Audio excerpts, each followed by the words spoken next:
The Dallas Cowboys loss to the Philadelphia Eagles proved head coach Mike McCarthy wrong in a major way. And now we ask if that is getting fixed. Let's talk about it. Here we go.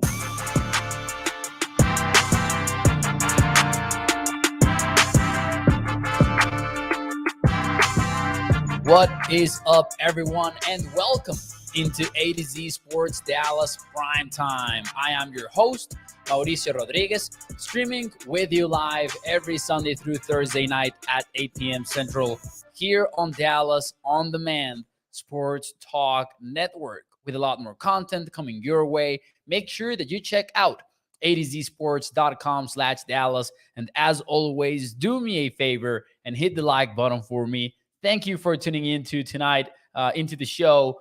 Ladies and gentlemen, we have a packed one, and we'll talk a little bit about everything. Let me show you what the script says. We're going to talk about Mike McCarthy being proved wrong by the loss of the Philadelphia Eagles in one specific mindset of the team.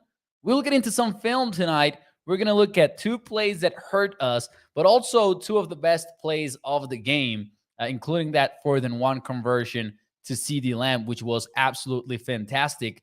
We'll also talk about the Steele issues, the Terrence Steele issues, and I don't believe we'll have Overreaction Monday.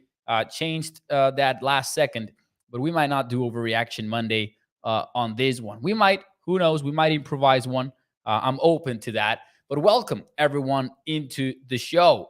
Ladies and gentlemen, let me ask you something right now. Is the Cowboys, or, are the Cowboys, or let's go with should here. Let's go with should. Should the Cowboys approach their team and their operation with a defensive first mindset or an offensive first mindset? Let me know. What do you think about that one in the chat? Offensive mindset or defensive mindset? What is the approach that the Cowboys should have to the 2023 NFL season? I'm bringing this one up because McCarthy shared a very strong take with us last year on this very topic, and he doubled down on it in 2023. In 2022, he said, this is a defensive first operation, and this is what we're going to be doing, right? So that has some meaning behind it, because it also means that McCarthy is approaching this whole thing with that time of possession mindset, controlling the ball, establishing the run, etc., because he wants to rest the defense. And he said it right after Kellen Moore's quote-unquote departure / firing / whatever you want to call it. And there's been times during this season, not in the last couple of weeks necessarily, but just going back a few weeks now, it seems like the Cowboys are doing exactly that. It seems like they're prioritizing just not really letting it rip with Dak Prescott. He said last year, this is a defensive first operation in October 9th of this year, and this is per The Athletic. He said, I just think it's a matter of who you want to be and who you think you are. I coached a team for a lot of years that was offensive driven, but this team is about defense. Let's make no bones about it. That's not a slight against the offense. We want to score as many points as everybody, and we're not playing to lose. But, don't mix the message here. We're playing toward defense, and that's the strength of our team.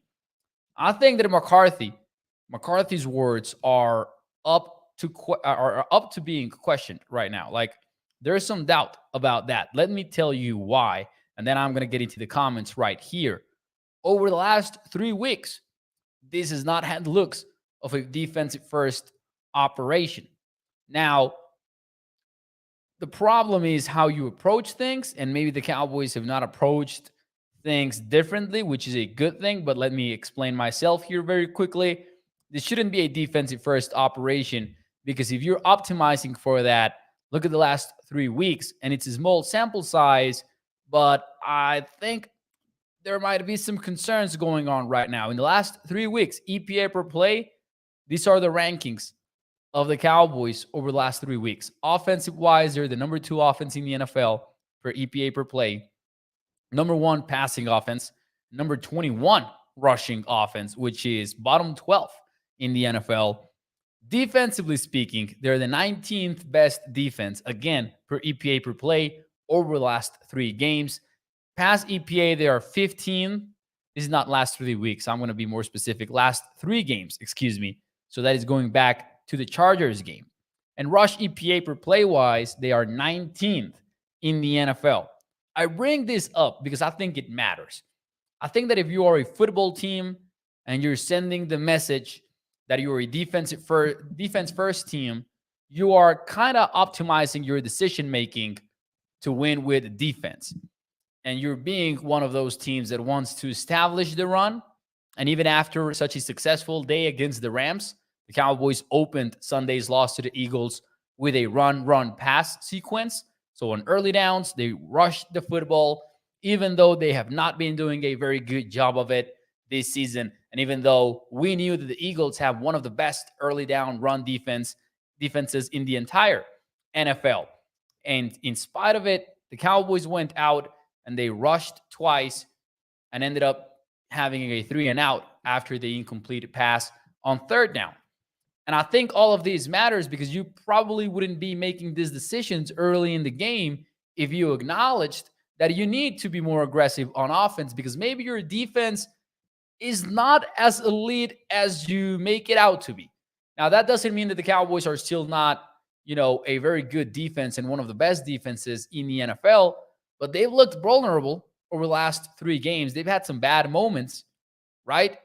In spite of Micah Parsons being a legit defensive player of the year candidate, if not the favorite, even after 9 weeks of the season, even though Myles Garrett is putting up quite the effort over at Cleveland, even though you have Stephon Gilmore and Daron Bland, who has 3 pick sixes, your defense is looking somewhat vulnerable. So the one thing that I am against is making decisions about how you run your offense based on the fact that you want to be a defensive team.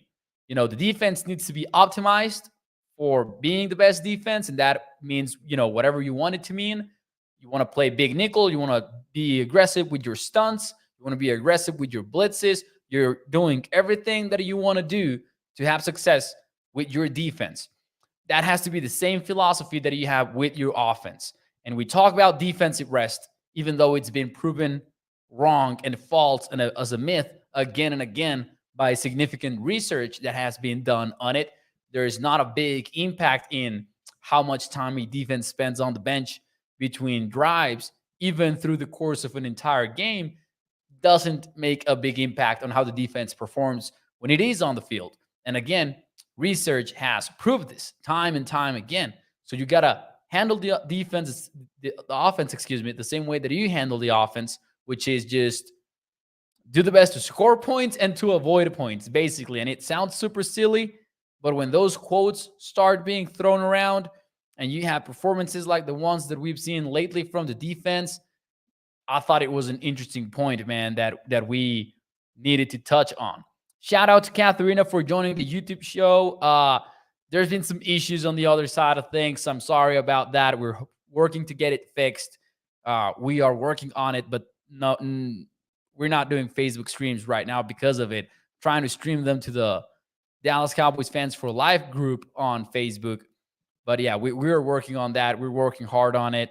So hopefully that is fixed here over the next few days at most, hopefully. Let's see some of your comments right here. Should this be, a defensive first operation or an offensive first operation? Gregory says defense. Rex says offensive mindset. Let it rip, tater chip. Way too conservative. Bruce says unless the Eagles go on a losing streak, this division is over. Travis says defense. Let's see here. If we can put up 30, our defense will step up and close the door, says Rex. And that is true. That is true. Now, Gregory says, I would have thought the defense would be in the top 5. And I would also have thought that. But hey, last 3 games have not been as good for the Cowboys as we might think they are. And again, this is since week 6, right? Rex Morgan says, run, pass, run, pass. Sounds like the opening for We Will Rock You. Except that if you open that way, then you will not be rocking anybody, at least on that drive, right?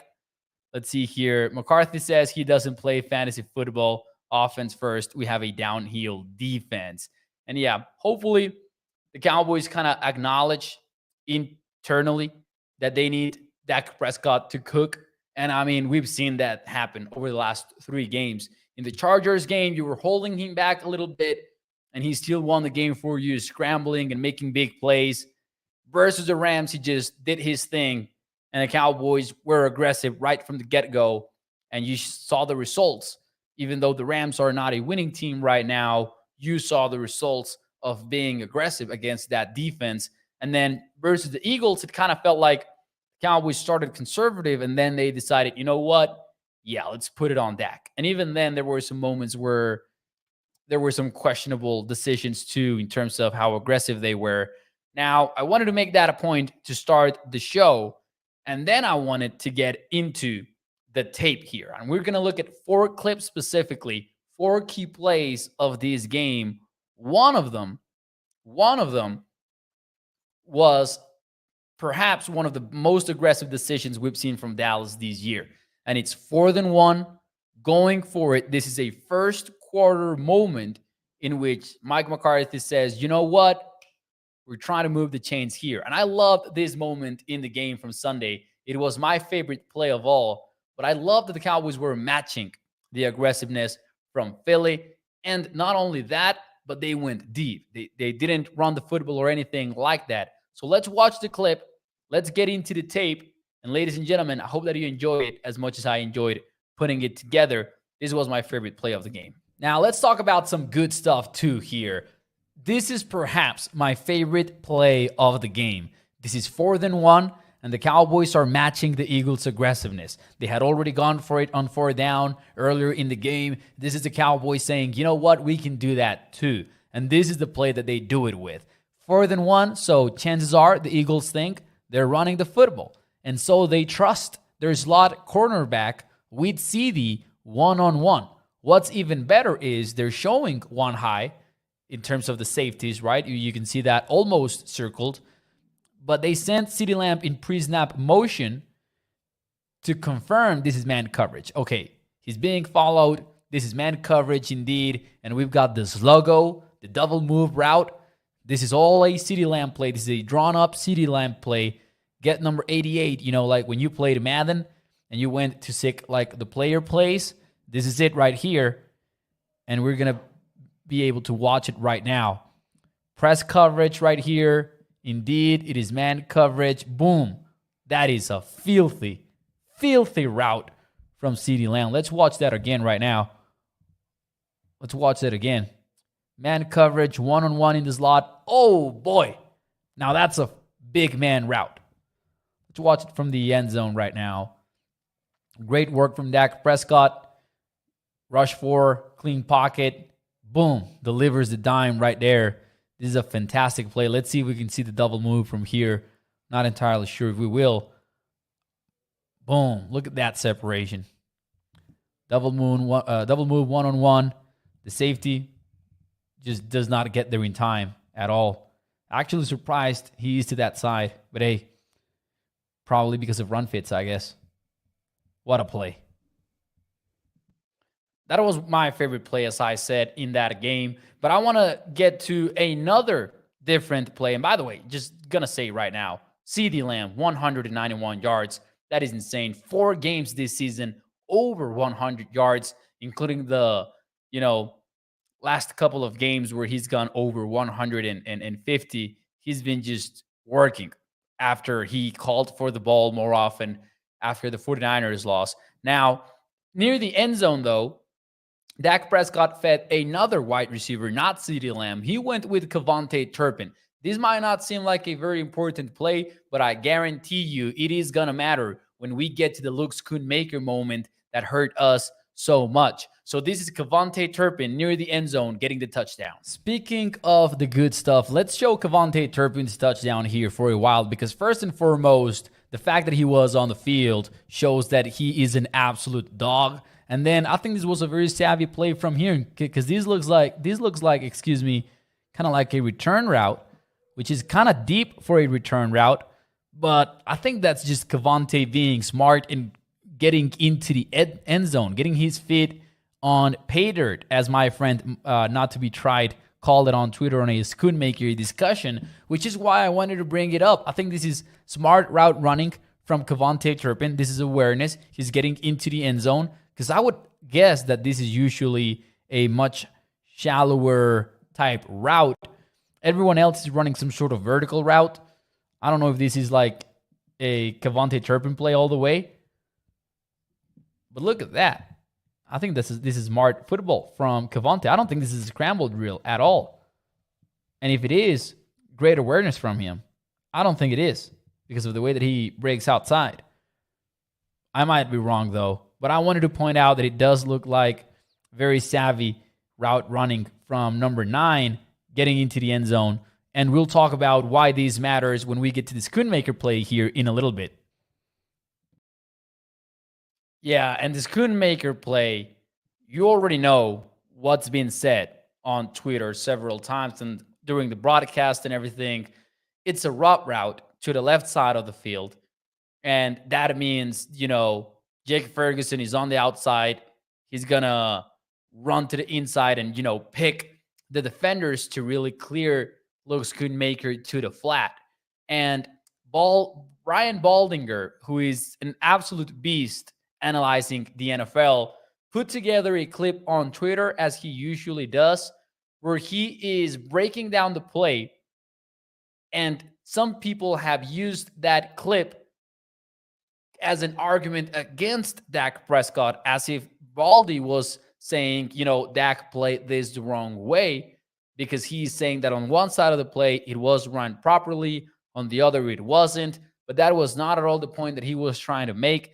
This was the point that he was trying to play. Let's break down that moment with Luke Schoonmaker, where he fell short just inches away from what would have been the go-ahead touchdown on 4th down. Let's look at it.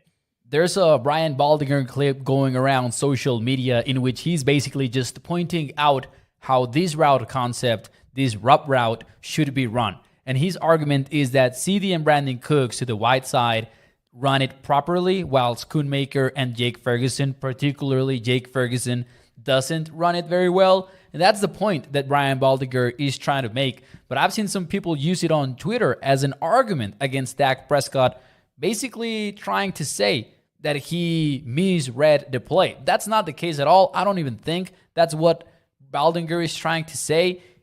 Look at this. This is the route that we're about to see. And I'll show you exactly why it doesn't make sense to think that Dak misread it or anything. This is a pick aside play. Dak knows where he wants to go pre-snap. So yeah, Brandon Cooks is wide open to the bottom of the screen, but that is simply just not the read, because the read happens pre-snap. And I'm going to show you why that play isn't open right there. And the key is number 41 here, the linebacker that we're about to see. Let me highlight it for you. Dak knows, because of the structure of the defense, that is likely a blitzer. You've got 2 players out here. You've got 2 cornerbacks on them. You don't have a tight end here, or you don't have the running back here. So he's unlikely to get a route over here. So the linebacker is likely blitzing on this play. And Dak probably knows that pre-snap. And he actually does get that blitz, which is right through the B gap. And if he tries to throw it to Brandon Cooks, you tell me if that ball gets knocked out. You tell me. I think Dak makes the exact right read here. Let's watch it from the opposite end zone. That's the proper read from Dak Prescott. It happens pre-snap, though.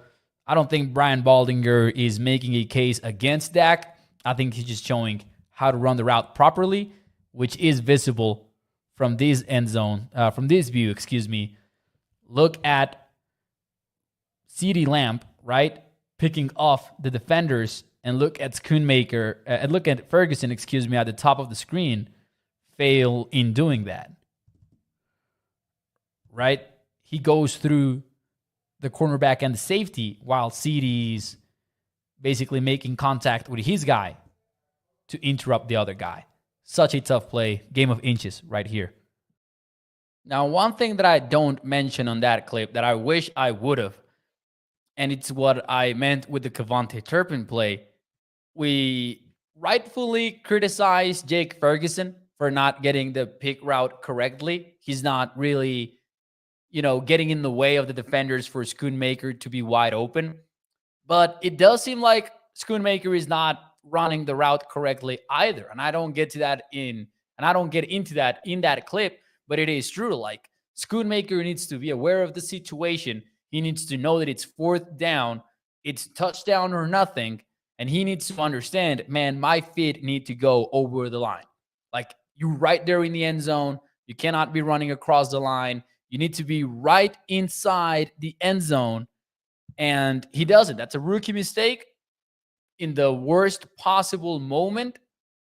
But Schoonmaker needs to do a better job of running that route for sure. And I didn't get into that because I was more talking about what Baldinger had said and everything. But I posted it on Twitter. I posted that exact same clip on Twitter. Sorry, if you want to check it out on @MauNFL, that's MAU NFL. And somebody pointed it out. Shout out to Not to Be Tried.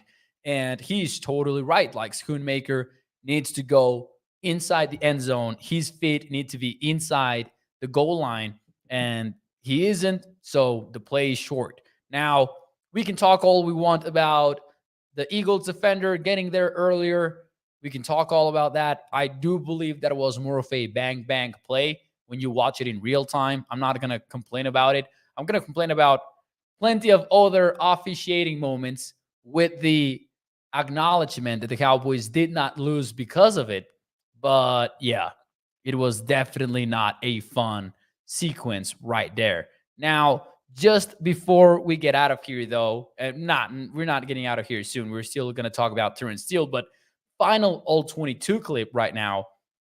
This is the play that hurts even more to me than the Schoonmaker play, because last, Sunday, Dak Prescott was balling out against the Eagles.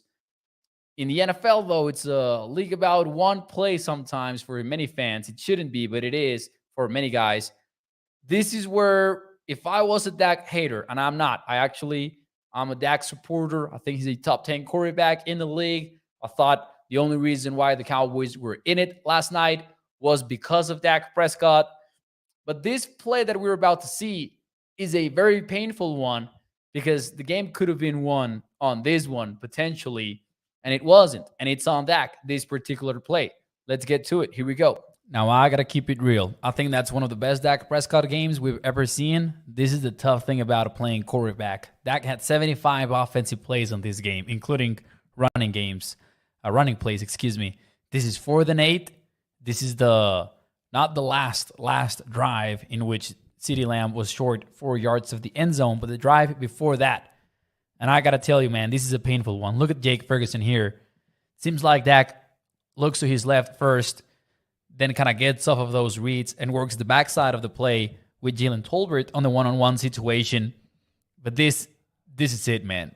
This is where Dak needs to put it on Jake. Now, I'm not going to say that this loss is on Dak, anything like that, but I'm telling you, man, he makes this play.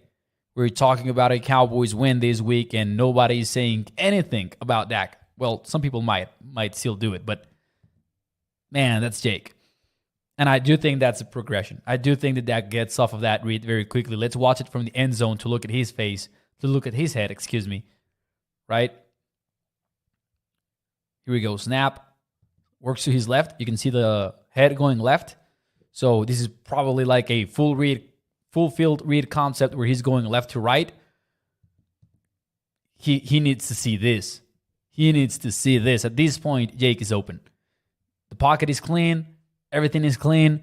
Dak Prescott puts it on Jake Ferguson there. Cowboys win the game. Probably.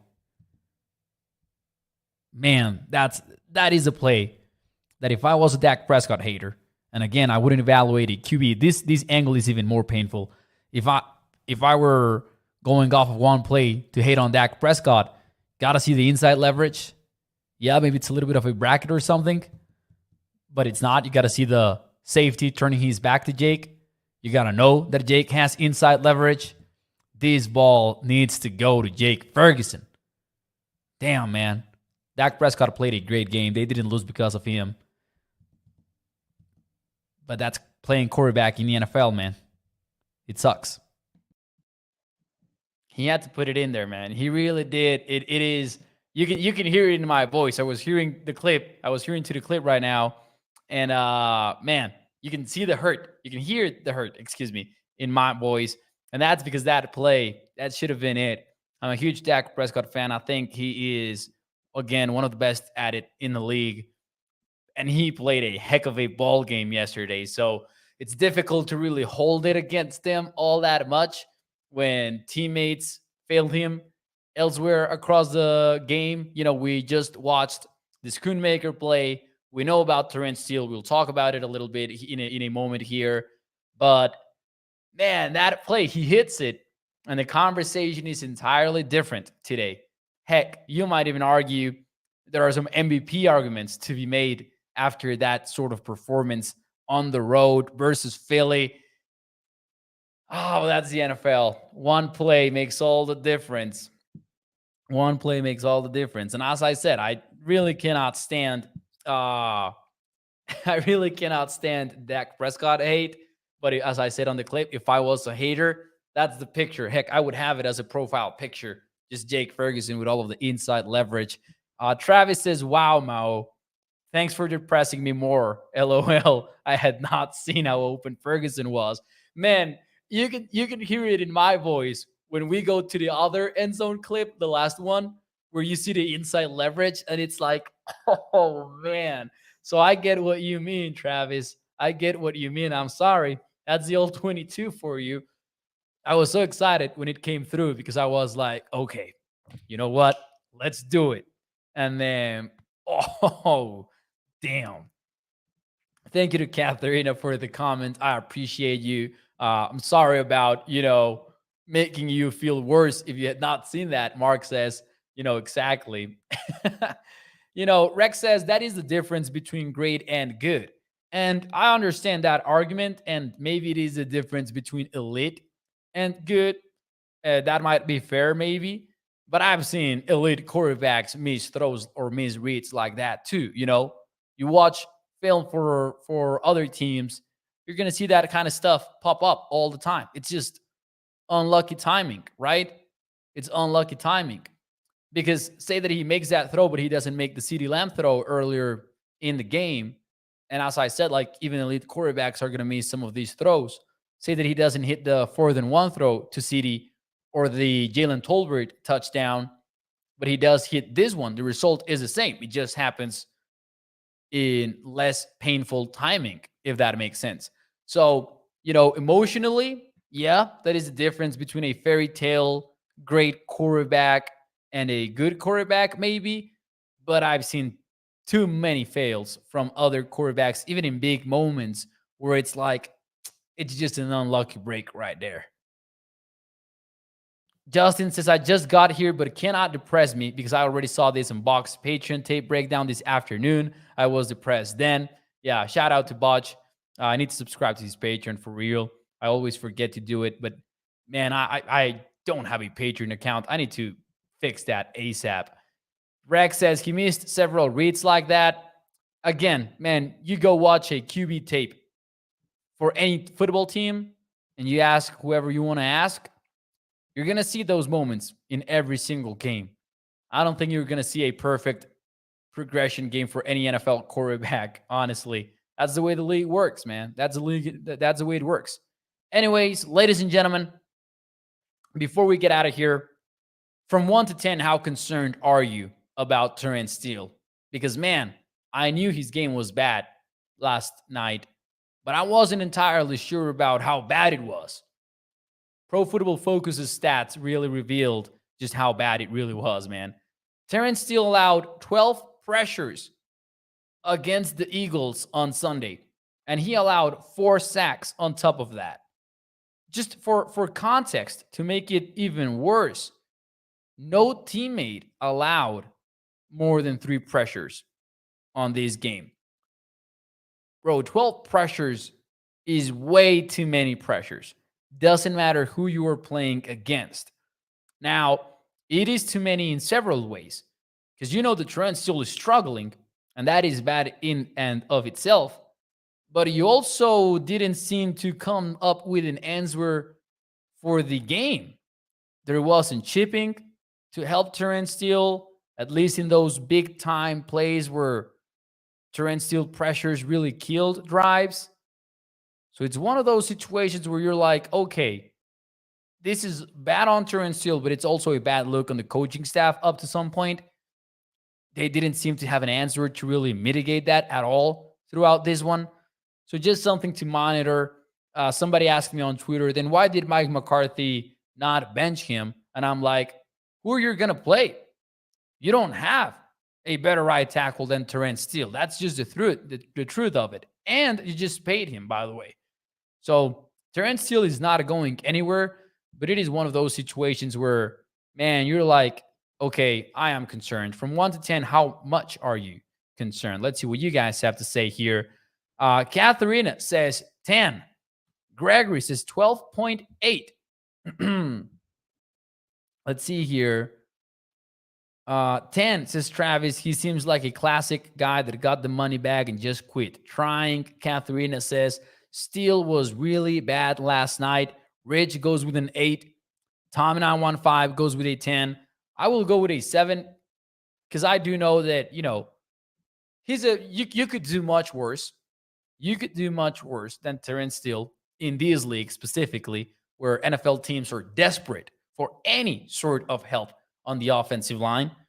So you've got a very solid right tackle. He's struggled, though, this season. He really has struggled. They asked Mike McCarthy today if it had anything to do with the injury, and that is something that, we cannot know for sure. But this was Mike McCarthy's answer. He said, like anything, anytime anyone has a major joint injury, that first year back, it is a challenge. There are things he has to continue to work through because of the injury. But yes, it wasn't his best game. He did add, though, that he wasn't using the medical situation as an excuse. And he said he's definitely still fighting back a little bit from the injury. Now, man, gotta say this does seem like a little bit of an excuse, right? Maybe it's just a circumstance. Maybe it's just a situation of the whole thing. But we cannot really know if it has to do with the injury or not. But if it doesn't, then make that 7 a 100 for me. Because then Terrence Steele is probably not the guy we thought he was, right? But we've seen some good stuff from Steele before. It was just a reminder that he maybe is in that like surefire right tackle that will leave you unpreoccupied by whatever is going on the right side of the offensive line. He's somebody that's going to need help in certain situations because we saw him struggle versus San Francisco. We saw him struggle versus the Eagles. That is one weak spot for your offense. And I don't think that we perceived the right tackle spot as a weakness entering the season and moving forward. It has to be considered that. It has to be. Let's see here. Tommy says, I don't think that he's not trying. I think he's not all the way back from the ACL. I'll say that too. I especially with somebody like Steele, that about his hard working ethic. Remember when we talked to Michael Gelkin here on the show, insider for the Dallas Morning News, he was very, very insightful in talking about that Terrence Steele work ethic and how hard he works. Everyone who talks about Terrence Steele seems to feel the same way. So I will never believe that it's because, I got paid, so I'm just going to lay back now. That's not what's happening. He's either struggling because of just his level of play, or he's struggling because of the injury. I would much rather have it be because of the injury, because that would mean that he's going to be fully back later on, even if it's not in 2023. But for now, it is a concern. Shout out to Gregory. I need to look into that, man. I'm going to write a note down. I'm a boomer. I really am a boomer. So every time that you guys ask me for a Grinch, I got to admit, I don't know how to give you one. But I'm going to ask Sky to see what we can do about it. So I just wrote a note down here. We'll see what happens. Shout out to Gregory, who is always here on the show. I appreciate you. Shout out to everyone who tuned into the show tonight. That will be it for me on tonight's A to Z Sports Dallas Primetime. Thank you so much for tuning in. Special shout out to Katharina and Peter Rizzo, who I saw tune in on YouTube. I appreciate the hustle that, it's not being streamed on Facebook. So you guys found your ways to the YouTube channel. That's love. And I appreciate it. I notice it for sure. Thank you so much. And I'll see you el día de mañana. Muchísimas gracias. Bye-bye. Woo!